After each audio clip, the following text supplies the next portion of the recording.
কৃষিপণ্যের দাম নির্ধারণ করে দেওয়ার কৌশল জানা নেই বাণিজ্য প্রতিমন্ত্রী, তবে দাম বাড়লে আমদানি করা হলে মূল্য কমে যায় বলে মনে করেন তিনি। প্রতিমন্ত্রী দাবি করেন বাজারে আলু পেঁয়াজের সরবরাহ স্বাভাবিক রয়েছে। এ সময় এক প্রশ্নের জবাবে তিনি বলেন, দেশে বোতলজাত পানির দাম কেন বেড়েছে সে বিষয়ে খবর নিয়ে ব্যবস্থা নেওয়া হবে। বুধবার দুপুরে সচিবালয়ে গণমাধ্যম কেন্দ্রে Bangladesh secretariat reporters forum BSRF আয়োজিত সংলাপে অংশ নেন বাণিজ্য প্রতিমন্ত্রী আহসানুল ইসলাম টিটু। যে দ্রব্যমূল্যকে মানুষের ক্রয় ক্ষমতার মধ্যে রাখা। বোতলজাত পানির দাম বাড়ানো নিয়ে সাংবাদিকদের এক প্রশ্নের জবাবে তিনি বলেন, কেন বাড়ানো হয়েছে এ ব্যাপারে সরকারের কি করণীয় সে অনুযায়ী অবশ্যই ব্যবস্থা নেওয়া হবে।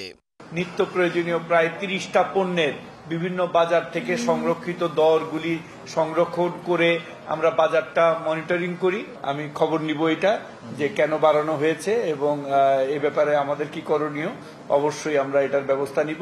সাবান ও গুঁড়া সাবানের দাম নিয়ন্ত্রণে কোনো ব্যবস্থা নেবেন কিনা জানতে চাইলে তিনি বলেন, বিষয়টি নিয়ে এর আগে কেউ প্রশ্ন করেনি। অনেক জিনিসগুলি আছে যে কোনটা যে আমাদের কতটুকু করণীয়, এই জায়গাগুলি ওই যে বললাম যে মিনিস্ট্রির আন্ডারে ইন্ডাস্ট্রিগুলি, সেইখানে সাবানের দামও মূল্য নির্ধারণ করা আমাদের এখতিয়ারে আছে নাকি এটা আমি দেখে আমি জানাবো।